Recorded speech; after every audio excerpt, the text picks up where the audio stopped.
now we're getting to the stars of the show, our panel of young activists and inventors. And this is going to be moderated by another fantastic young activist, Sean Russell. Sean is the founder and director of the Youth Oceans Conservation Summit, which started in Sarasota, Florida, and now runs in a number of cities, aimed at empowering young people with the knowledge, skills, and resources needed to address ocean conservation issues in their local communities. He is also the founder of the Stoic Don't Throw It project, an initiative he launched as a high school student. In addition to moderating the discussion among our ocean conservationists, Sean is also going to give you a little bit of a quiz to understand what you know about oceans. So Sean, over to you.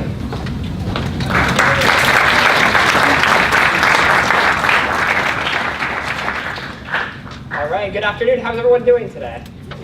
All right, we got a room full of a lot of young people. We can do a little bit better than that. How are you guys doing this afternoon? One of the things that's so fantastic about being in a room full of young people and their mentors and teachers is the energy that all of you bring to the table. We're thrilled to dive into that just a little bit more in the panel today. Again, my name is Sean Russell. I have the pleasure of running the Youth Ocean Conservation Summit program, as well as working with SeaWorld Parks Entertainment, Boat Marine Laboratory, and Earth Echo International on their efforts to engage young people in conservation work, and I'm thrilled to join this team that you'll get to meet in just a few minutes.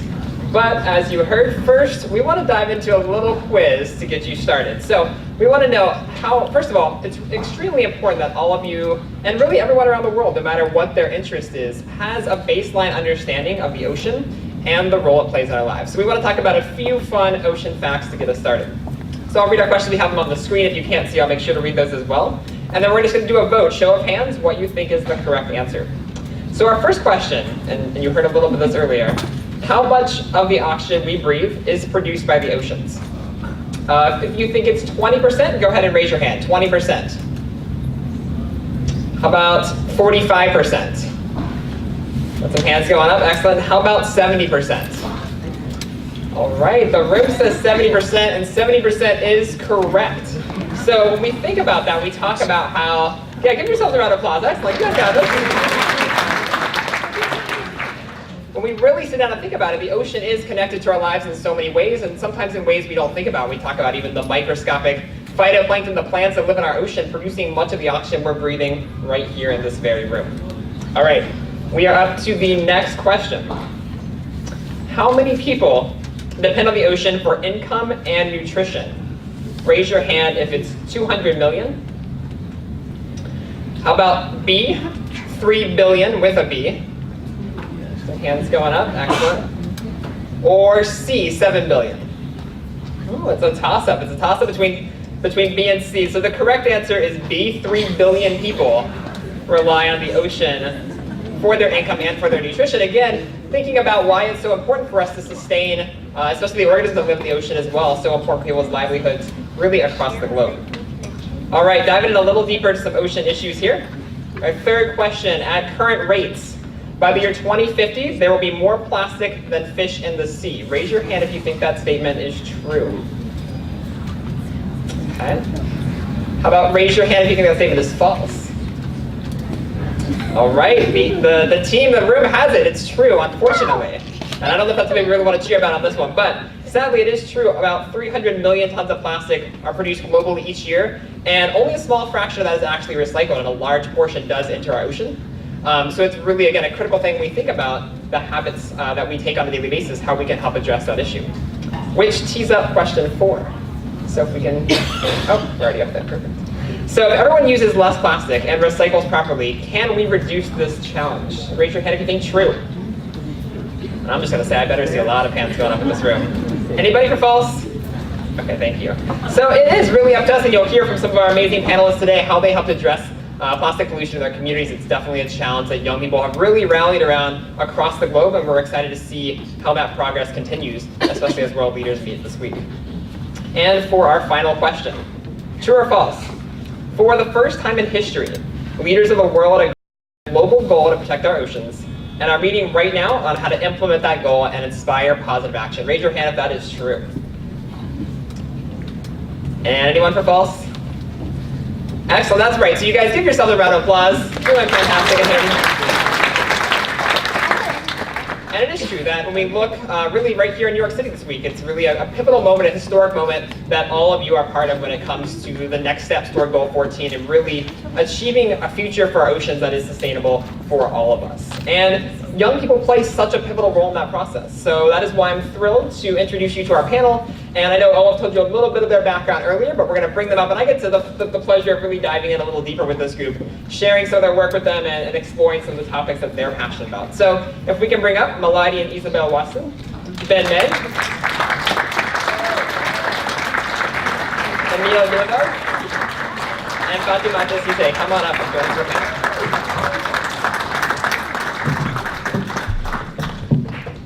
Let's shift gears here just a second.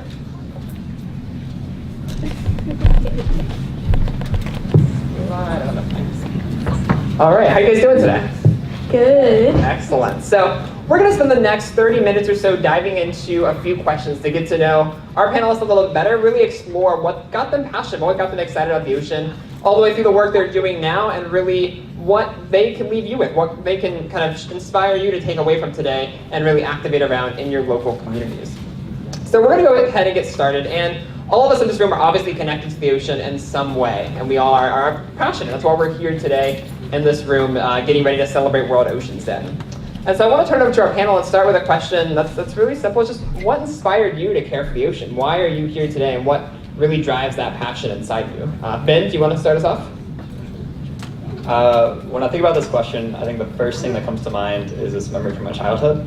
I was walking on this riverbank with my brother and some family members, and I saw this little piece of plastic sitting on the side of the river. And I walked up to it, picked it up, and as a 4-year-old, I was like, "There's nothing interesting in this," and I threw it back to the ground. Then my brother yelled up at me and said, "Why aren't you recycling that?" And I looked at him like, "Everyone else is walking away. Why do I have to be the one to recycle it?" But he said, "For exactly that reason." This answer has been resonating with me for the rest of my life. And when we do environmental work and when we conserve the environment, it's not making up for our own carbon footprint. It's making up for the apathy of others.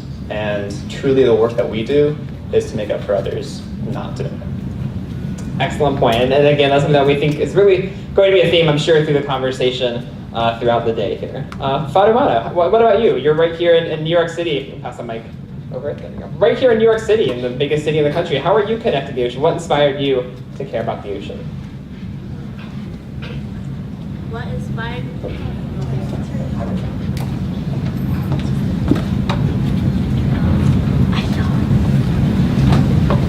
What inspired me to care about the oceans was their importance and their diversity.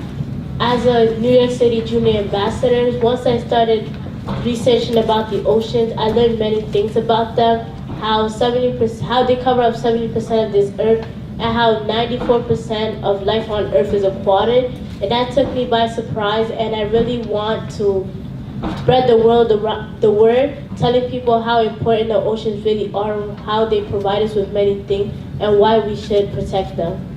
Great. I think that role of being an ambassador that you have both with the city and as an ocean ambassador is so important. Thank you for the work you're doing. Emil, what about you? What inspired you to get involved? Well, what inspired me to care about oceans is that I like swimming in the water and catching animals and releasing them. Well, I know that many sea animals have been dying because of chemicals, plastic, and pollution. So, plus the oceans are overfished. So sometimes the fish we eat have plastics in them, which has an effect on human health.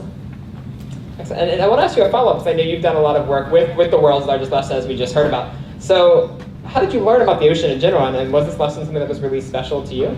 Well, I participated in the designation of Wonder Woman as UN Ambassador. At the time, I learned about SDGs.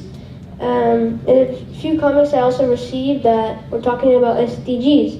When I went back to school, I gave a presentation about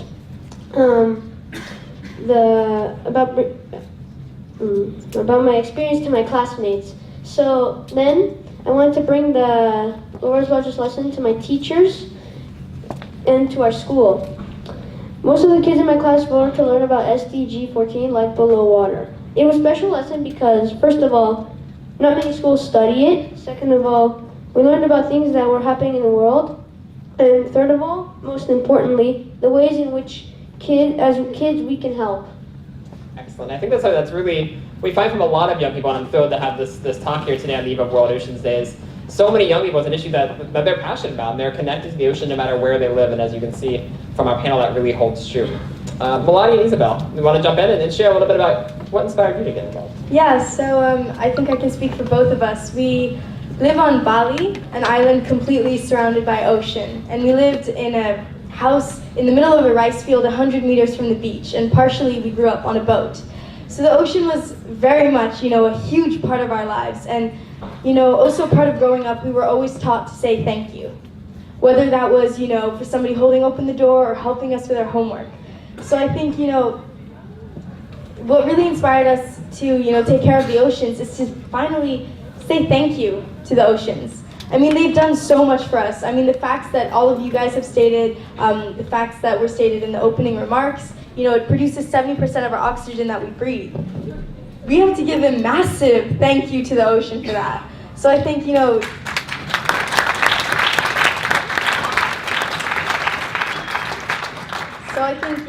everything in our childhood kind of played into us being like environmentally aware and feeling responsible for the oceans and to take care of it. Great. Melania, you want to add to that?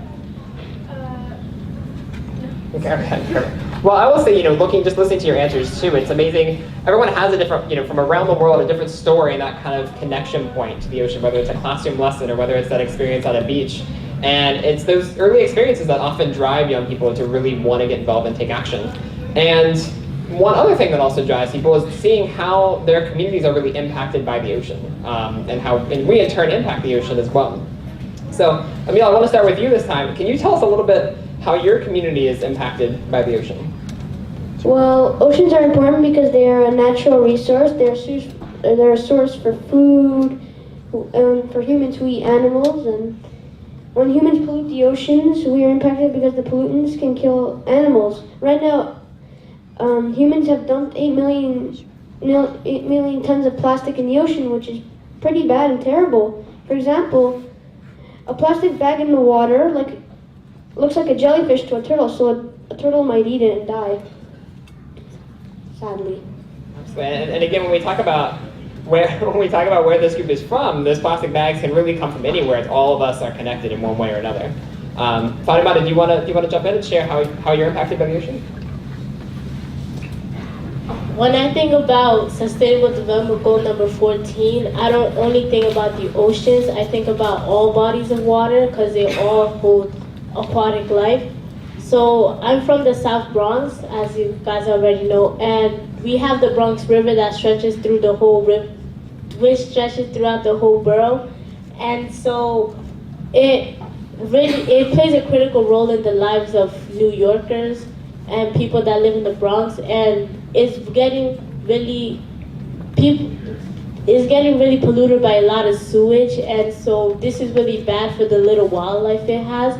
And there have been attempts to clean it up, but since it's been polluted so much, it's kind of getting too hard to clean it up fully. So people are trying to help the river. Great, and I think that's a wonderful point to emphasize too, especially I get to work with people from inland areas, completely landlocked areas as well, and all that water is connected, absolutely right, no matter where we are. We have to think about how our actions make that impact too. Ben, do you want to jump in and talk about how the ocean's impacted your community? Sure. So I live on Long Island, and I've been there for about 7 years now. So I'm surrounded by water. My friends and I always go to the beach just to hang out and relax. But for my community, it's far more than just a relaxation area. According to the IFC, 12% of the world's population rely on aquaculture and the oceans for their livelihood. And as we saw from that quiz, 3 billion people rely on the oceans for their nutrition and for their livelihood. On Long Island, we rely on it through the oyster industry, through tourism, through transportation to Connecticut, to the city. We rely on the oceans in every aspect of life on Long Island and throughout the world. So it's not only an economic impact, but a societal one. Great, thanks, Ben. And Milani, you want to close us out? Talk a little bit about how you're impacted by the ocean on the other side of the world. Well, I think, all of you guys brought up really great points, and I think, Ben, you rounded it up really nicely. Bali and Indonesia, we're the largest archipelago in the world, and we have only ocean going through our 17,000 islands.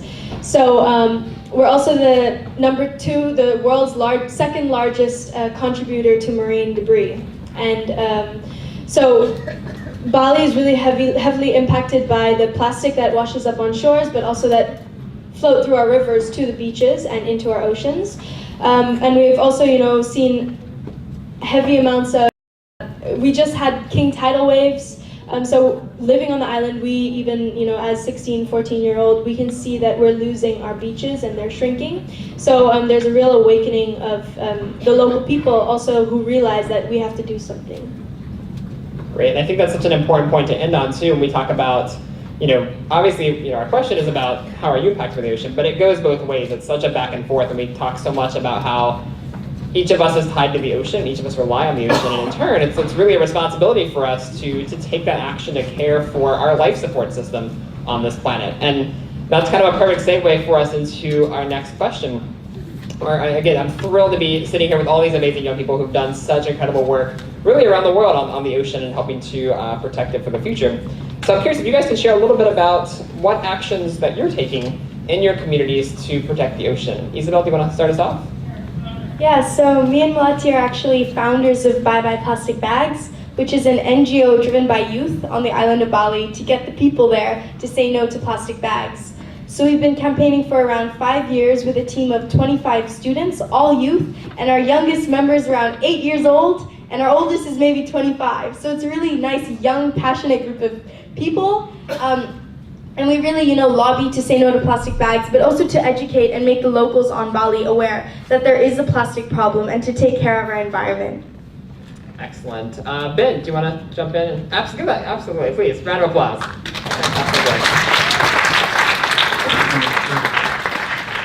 Okay, go ahead. So in my personal experience, I've been impassioned to get people our age involved, to get people our age not only involved with the environment, but also politically involved.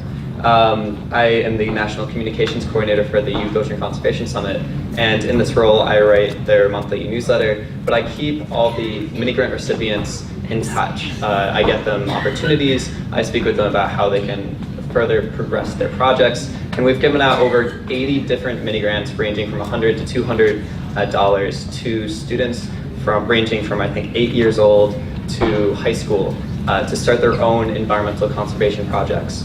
On top of that, I'm an alumni delegate from the Sea Youth Rise Up campaign. It was the second year this year, and we met with the White House Environmental Quality Council, the United Nations, and had an international live broadcast last year. But the biggest point is just getting people involved and getting people active. Great, thank you, Ben. And I think one of the things that you hear already from our panelists is it's never too early to start, especially to the young people in this room. And I'm going to turn it over to Emil because Emil is our youngest panelist at 10, and really just a fantastic example of that. So Emil, what are you doing to protect the ocean? At my school, we decided to try to reduce our use of plastic, so we wrote a letter to our kitchen staff to ask if they could stop using plastic in the cafeteria. We told them about the environmental disaster plastic causes to marine life. We've been following up with them, and they have stopped using plastic containers, but are still finding the right products for utensils, but we're still following up. Excellent. And I think it's a space we see young people getting in more and more is that advocacy space you heard about earlier of helping to make some of those systemic changes for issues like plastic pollution. And Fatima, how are you helping to take action to protect the ocean right here in New York City? At my school, I'm also part of my school's green team, and we're trying to get our school to become greener using the 3 R's: reuse, reduce, and recycle. So just recently we finished speaking in front of our school staff and the students, telling them the importance of paper recycling and also plastic recycling. And I think plastic is really we really need to go more in depth with plastic because it takes a long time to biodegrade. It could stay on this earth for 400 to 1,000 years, and that's really bad. And then I think that if we could strive to make our school greener, they could stop using more plastic bottles, bring their own bottles to class and school, and then they could reuse it. And so that would be less plastic ending up in the ocean, less plastic inside being eaten by an animal, and less plastic around the neck of an animal. Excellent work, excellent work.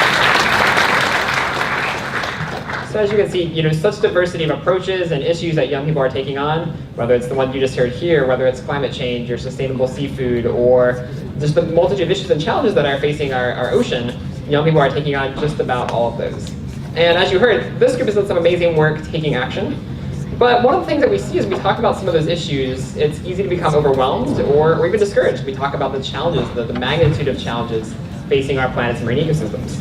And so what I want to talk to our panel about is, can the actions of one person, each one of the people in this room, can they really make a difference? Ben, do you want to start us off? What do you think? Can the people individually in this room make an impact?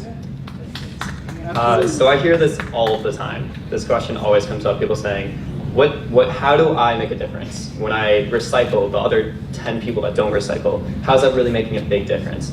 And the big thing that I always cite is 2 different studies. One is from the University of Leeds. It was led by Dr. Jens Cross, and it found that it only takes 5% of the population to have a change in mindset to change the mindset in the entire population. And then there was another study at RPI that found that once 10% of the population holds an idea and really is passionate with it, that idea can spread like wildfire. So don't think that just because you're working on this on your own, that you're not making the impact.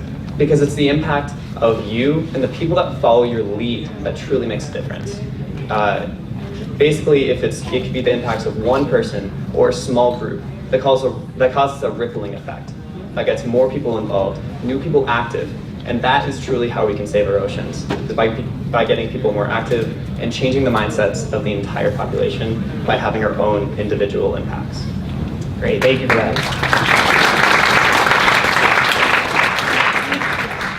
Dr. Matthew, you want to jump in and share? What do you think? Can the individual actions of one person, like the people in this room, make a difference?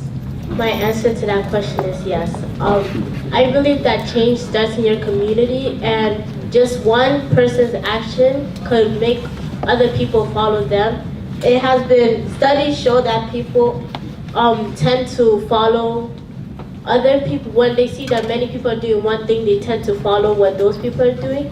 So I think if someone was to see someone, a 12-year-old like me, recycling, picking up a plastic bottle, put it inside the right bin, they will ask themselves, why am I not doing that? And then they'll start, their mindset will start changing, and then that will lead them to following what I'm doing, and it will cause this big chain reaction, really. Excellent, great points. And when we think about that, we'll talk a little bit more in just a moment too about how we can make that chain reaction happen. Melody and Isabel, you want to jump in? Yeah, I think the answer is definitely yes. Each and every one of us in this room have the power to be the change the world wants to see. Each and every one of us have that power inside as consumers, as young activists, as students, professors, teachers. The change, I really believe, starts with us, and we really need to be starting with leading with examples. For those of us that have the knowledge, that know that the alternatives are out there, is to lead with example and to spread that inspiration so that other people can follow. And I think that's a really important part, that us as young change makers, standing in front of other young change makers, we really show that, hey guys, it's possible.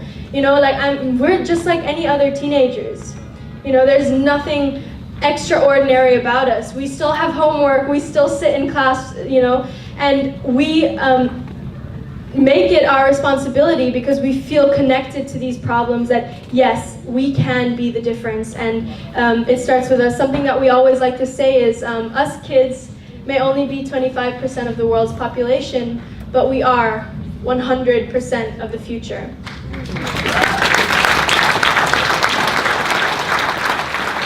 Yeah, sorry, can I just add something? I do get it that sometimes, when you're looking at problems that the SDGs address, it's huge, sometimes unmotivating, like you said before. And I get it, So something that I think you should do when you're looking at problems this huge is finding that one thing, something that you're super passionate about. Who in this room has a hobby? Everybody, right? Whether that's fighting for the environment, dancing, cooking, singing, whatever it is, find that one thing that just makes you warm in the inside of your heart and fight for it.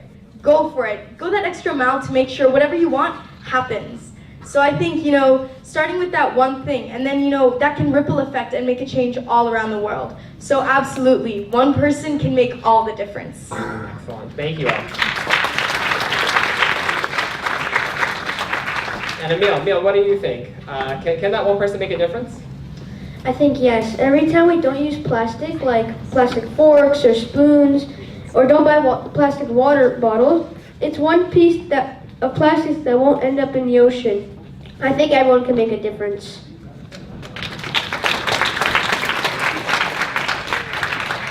And I would say too, when we talk about those individual actions, bring someone along with you. Maybe it's your sister, maybe it's your friend. Bring someone along with you because this movement needs to grow as much as it can, and it really does start with that one person, as you can see from the panelists' responses. Well, we talked a little bit about what inspired these incredible young advocates to get involved in ocean conservation work. We talked a little bit about what here today. We want to make sure this panel continues. This discussion does not end here today. This is really the starting point. And so we've asked each of our panelists to share what is that one thing, what is that call to action that everyone in this room can do when they walk out the door and leave here today. Ben, do you want to get us started? Sure. So there are many different ways that you can get involved. But the biggest thing is that you want to get passionate, you want to get engaged, and take any opportunity that presents itself to you. Apply for the Sea Youth Rise Up campaign. Attend the Youth Ocean Conservation Summit, and you can also, when you're at these Youth Ocean Conservation Summits, you can apply for a mini grant and truly start your own project. But on top of this, no matter what avenue you decide to take, whether it's political, whether it's inventing, whether it's innovating, whether it is just talking with your friends, just get passionate, because people like to listen to people that are passionate. Just talk with your friends, start social media, and truly get out there and take all the opportunities that present themselves to you. Excellent advice. Thank you so much, Ben. Emil, you want to jump in? What advice do you have? Well, we can tell everyone we know how bad plastics are, how bad they are for the oceans and marine life, and humans as well. We can make posters for our schools telling our fellow students about this, and they can tell their parents and adults at home. We can also start a petition like we did in my school. We have to be the voice for the oceans. Excellent. Thank you. Great advice. Fatimata, what do you think? What can people do here when they leave today? First, I want to say that the SDGs, many of them tie into each other. So for SDG number 14, I think that SDG number 12 ties into it, which is responsible consumption and production, because we keep on overfishing, we keep on taking more than what's necessary, and the more we take, the less we'll have. Be responsible on what you consume, be responsible consumers, and think about when you're going out, instead of having every time you go to the store, instead of taking a plastic bag, get a regular brown bag, because plastic bags are really harmful to our environment. So we need to be mindful of that, and that's excellent. Great answer. And Bonnie, close this out. What do you all think that people do when they leave today? I think from bioplastic bag side, something that we can put on the table. We heard be a responsible consumer, educate yourself, educate other people, get passionate, and something that we can say is, with bioplastic bags, we have a global program because we've become the living example that kids can do things. We don't have to wait until we're older. So we've really become a living example. And so if you're passionate, you can jump on board with this campaign and start up a Bioplastic Bags New York or Bioplastic Bags wherever you are. And we have 9 publicly launched initiatives all around the world now, driven by young people. So if you're interested, come talk to us later. And I want to add something in for all of the adults in the room today. I want you to leave this room and believe in us. Believe in the youth and do not underestimate us. Because like Malati said before, we're 100% of the future. And if you want a greener tomorrow, it's about time we start empowering the youth. It's about time we start having an impact on the decisions that are being made today here in New York at the UN. So please, all of you guys, empower us, support us, whatever it is you need to do to allow us to grow, do it. Thank you.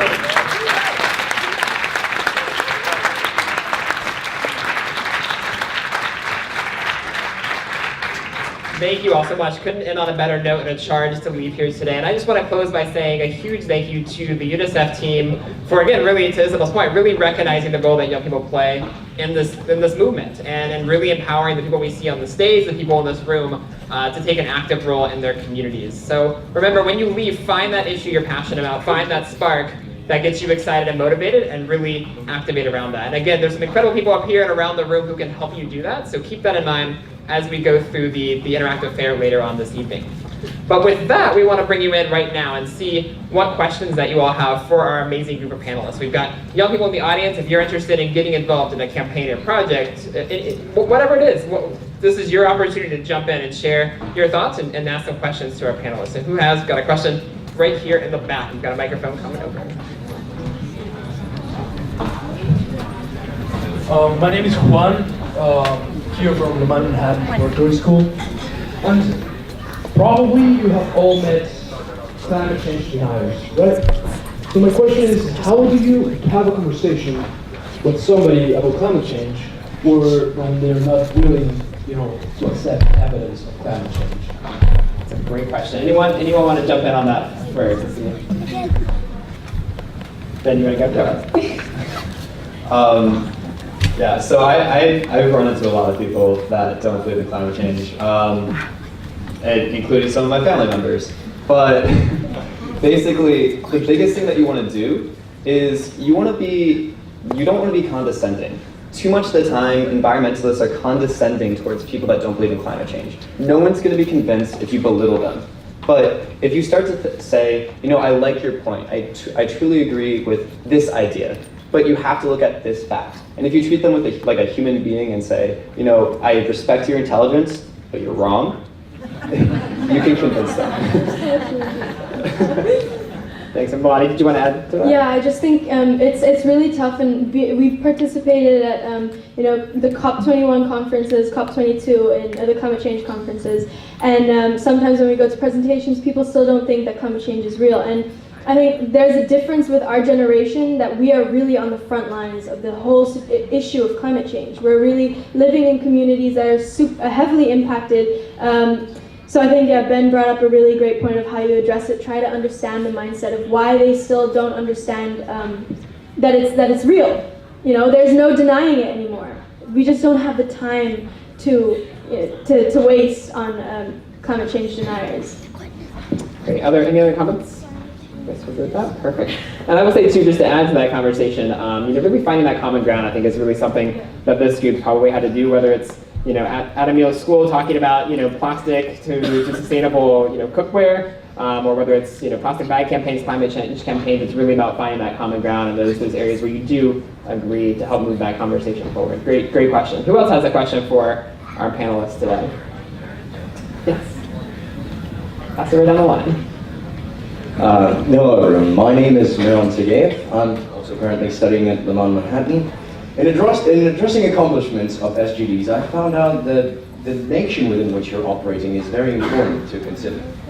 With that in mind, given that SDGs remain global, how do you believe we can overcome each individual nation's social, economic, and political hindrances in order to succeed in goals? Such as in America recently, President Trump's decision not to accept particular environmental recoveries is a political issue that must be addressed. How would you as a teenager overcome that? Great question. Yeah, Emil, do you want to jump in? I think if you motivate lots of people, you can build up something that can stop these problems and help a lot our environment. So, yeah. Great. So motivating people directly and building that wave of change like you all talked about earlier. Excellent. Lottie, so you got a mic. Yeah, I also wanted to add to that, they don't underestimate the power of the people, and it broke everybody's heart when Trump pulled out of the Paris Agreement. That was so shocking, and it's a step backwards.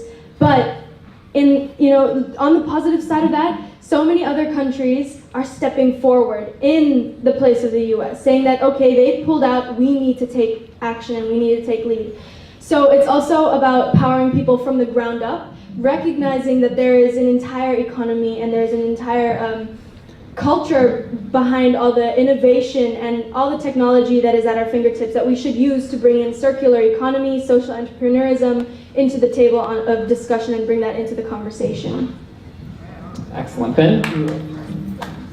Go ahead. So first of all, many different regional areas for the U.S. are still holding true to the agreement, such as Governor Cuomo recently saying that New York is going to abide by it, and a few other states also doing that, on top of over 30 different cities throughout the U.S. And then also, so it just different regional areas truly getting involved with it. But for you in particular, as a youth, I was part of the See Youth Rise Up campaign last year. And I saw firsthand that when we met with President Obama's Environmental Quality Council, we were asking for him to get established the Northeast Canyons and Sea National Monument. And they really liked talking with youth because it's like a breath of fresh air. They called us not jaded because we don't have any ulterior motive. We're literally talking to them because we're passionate, because this is something that directly affects us. We're not doing it because we're trying to get reelected. It's because we're youth and this is us. So when you feel that there's an issue that you need to get addressed, such as the Paris Agreement, feel free to speak out, because people like to hear from youth, because we don't have ulterior motives. Our motive is making change. So yeah. Great point. Really just drive home the points that they just all shared about what you do when you leave here today, too, about activating back in your communities. And then we have another question right here. We've got time. Go ahead. I'm Deanna from Plastic Pollution Coalition. So here's my question for you, because I feel like you're a wonderful brain trust right now.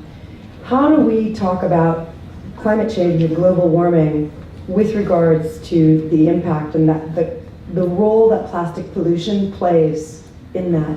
Because I'm really trying to figure that out myself when I talk to people. It is a component of it. We're talking about moving away from fossil fuel dependency and to clean, green energy. How would you guys approach talking about those things together? It's a great question. Melody, do you want to jump in on that first? Yeah, we've made a play, so it's an entire performance of 15 minutes. It's written by a green school teacher, Sarita and Nicola, and it's a 15-minute play that basically we dress up in plastic costumes, and we use the voices of the ocean animals, and we speak through their perspective, and it really uses song and art and performance to deliver the message that, yeah, plastic is very much tied into the whole climate change issue.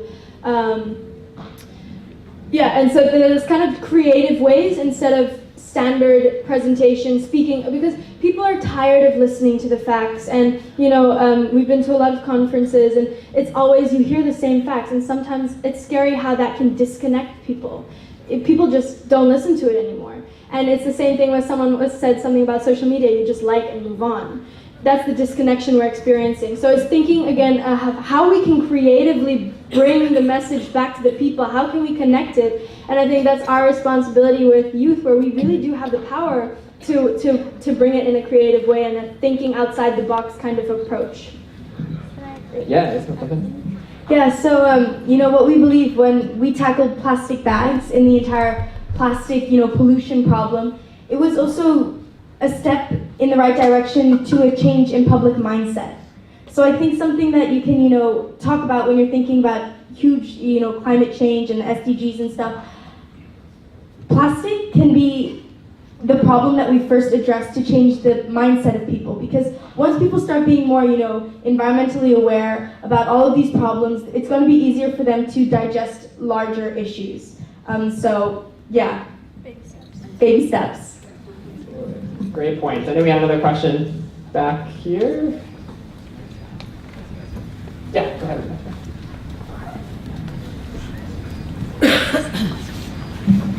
Thank you. Well, my name is Nicole, and I'm representing here Keto Energy.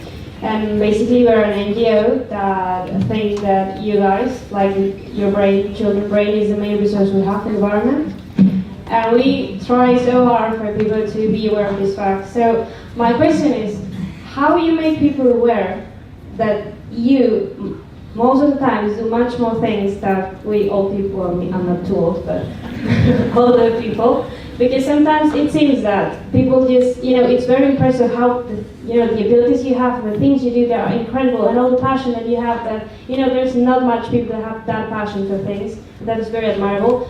But then they forget about it. So how do you think you can, translate this to, for example, the headquarters of the United Nations and make them be aware that you guys have a voice and you have much more power than what they think? Thank you. That's a great question. Anyone wanted to start with that? Fatima, you want to jump in? Yeah, go for it.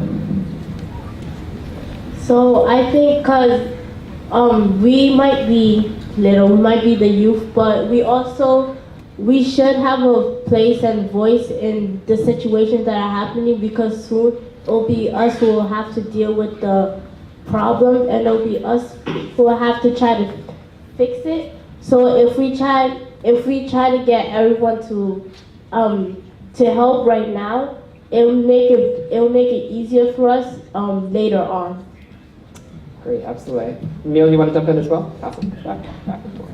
Well, they may forget about it, but you can remind them of what environmental disasters have been going on in the world and what they've been causing to our environment, which is pretty dangerous for us because, the sea and all that is pretty important for us. So remind them and tell them that we need lots of help for this, not just like 2 or 3 people, but like many people. So, yeah. So the many young people in this room as well. Ben? So what I found is that seeing a person say something is like a million different texts that you can see or different articles you can read. But listening to someone in person that's passionate about something, that's really what makes a difference. Such as with the March for Science or the Women's March. Those truly show that these ideals of holding science true and keeping it in our policy and respecting the scientific community is here, and it's here to stay. And it was far more effective than anything else we've had, where it was just sending petitions or sending letters. When you have people in person talking with representatives and showing their support for something, that's how you show the youth's power to truly make change, and that's how you show that we really want this change to happen. Excellent, great point. Go on, jump in. And I think just to show that the power of youth is that we just do it. We're not constricted by the policies, the regulations. It's not that complicated in our eyes, right? Saying no to plastic bags, 38 countries around the world have done it. So we really, in 10 and 12-year-old minds, we thought, well, if they can do it, we can do it too. And we just do it. When we started, we had no business plan, we had no hidden agendas, we weren't money driven. It's just, again, like this, we keep saying this pure intention which gets us to places. And I think also that the youth, we have a voice. And so we should all use it because people are starting to listen to it. And we're incredibly honored to be able to have a presence here today and also throughout the entire week at the Oceans Conference, and really having key people in key roles actually listening to us and providing us with that space. So I think that, the wave of change is definitely starting to happen. Excellent. Another question, did you guys want to do it? Yeah, there we go. Got a microphone?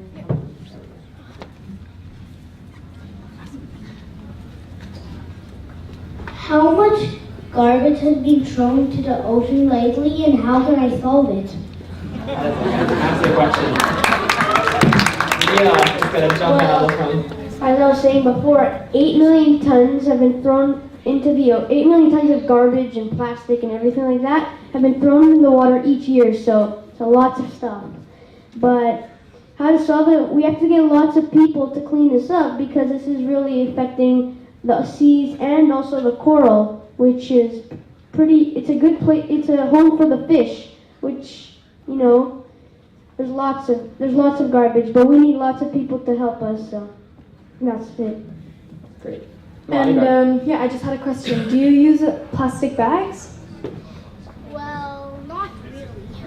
Okay, good. How many of you in here, I'm going to throw that question out, how many of you use a plastic bag? Be honest. Raise your hand. Yeah, be honest. I know you might be a little Okay, but take a look, put your hands high and look around the room. Okay, that's a lot of people. I heard some wows, right? So, if you think about it, we've been here for 45 minutes on the panel. 45 million plastic bags have been used. Every minute, 1 million plastic bags around the world are being used.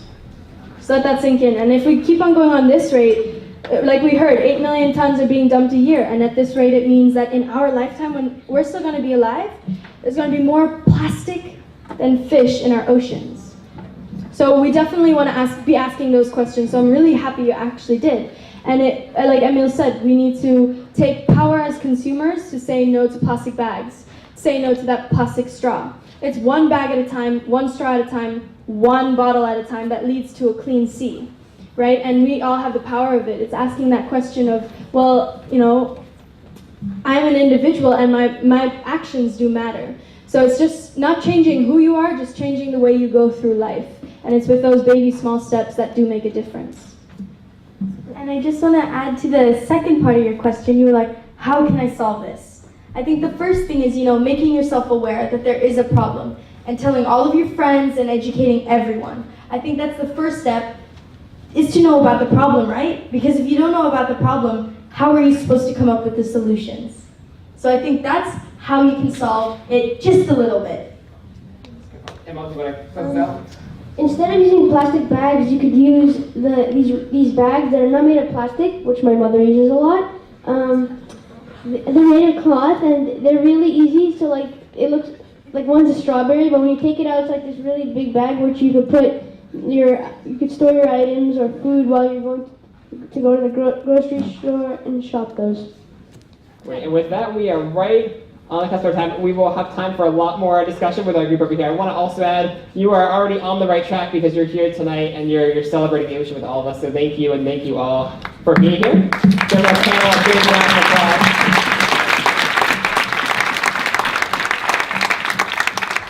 I want to say a big thanks to the UN and UNICEF for making this all possible, and thank you to our incredible panelists. Talk about what inspires us. You all inspire me. It's been a pleasure to be here with you all tonight. Thank you all so much. Turn it back to Shannon. Thank you guys so much. This was even beyond what I expected, and I had very, very high expectations.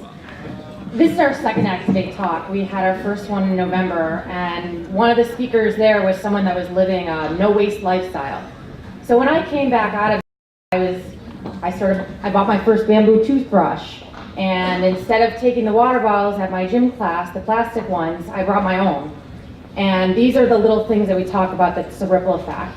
The SDGs are not just my job, they're my life, they're my environment, they're my community. So I think all of us that are listening to this at the UN that do it in a very kind of technical, clinical way as our work, need to also think about how we do it in our own lives and walk the walk.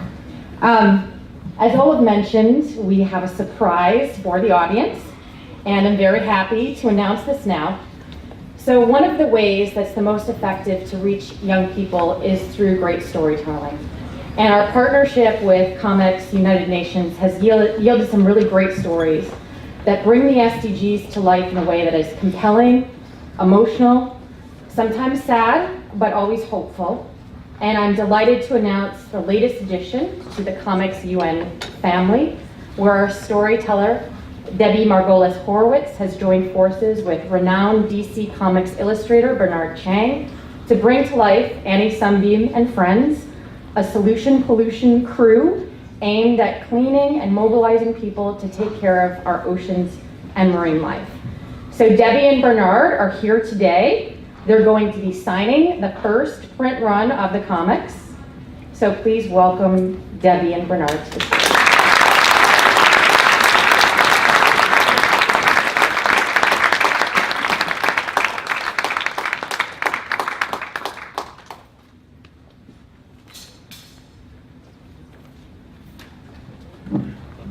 I'm so impressed by you all. Like, wow. Give yourself a round of applause for all the work that you're doing. And thank you all for being here today and welcoming us. And I want to invite you all to join the Solution to Pollution crew. Annie Sunbeam and Friends, see our beautiful artwork at the end that was created by Bernard, is the heroic leader of the Solution to Pollution crew. And we're here to give out the comics so you can learn about Annie's adventure and take away from her adventure all the things that you can do in your day-to-day to combat the days that are affecting the human race. And you'll see once you read the, I don't want to give too much away, but once you read the comic and you see the beautiful artwork and you learn the story of how Annie is trying to save the planet, you'll want to become a member of the Solution Group. And I'm going to have Bernard say that. Well, who here likes comic books? All right, when I was a kid, as an immigrant to America, what embraced me into American culture was comics. Reading about Superman, Batman. That's how I learned English. And also about, being a superhero and being heroic, which is what these guys are up here. They're heroes. But everyone in the room can be a hero as well. And it's about taking individual responsibility. So, as I'm sure when I was, 3, 4, 5, 10 years old, I always grew up wanting to be an artist. And now I'm living my dream every day, but I'm also able to use my art to give back and give back an empowering message through comics. And so I'm very humbled and honored to be here. And I guess I can only say thank you. But also, you guys are also responsible for carrying the torch and carrying it through in your regular life. So thank you.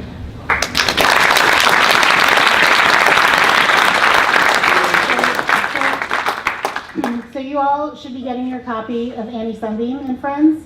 If you have not received it yet, our volunteers are passing them out. And Bernard, myself, and our co-creator, Jill Schneider, will be at the table over here to the left, signing your copies. If anybody's ever been to a Comic-Con, you might have seen Bernard at Artist Alley. He's a very well-known DC comic artist and is responsible for the latest editions of Batman and Beyond, Superman, and Wonder Woman.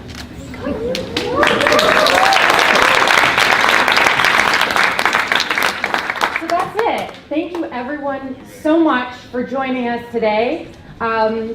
We're going to have space over to my left where snacks are going to be served in compostable plates and cutlery, just to make sure everyone's aware. And it's a chance for you to ask more questions of our panelists, talk to each other, and think about how you get active on the SDGs. And as we mentioned at UNICEF, we really want to be a bestseller, to hear from you the things that you care about. And so there's a few boards around where you can suggest your idea for a topic that you would like for the next Activate talk, and we'll figure out how to put together an amazing panel of young people to talk about those issues. Thank you so much, everyone.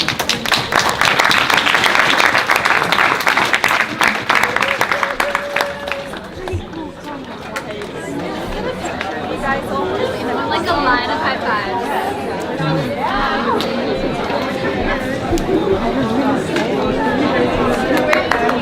Stay in line and wait.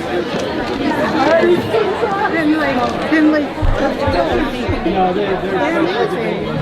No, you don't have to worry about that. Oh, yeah.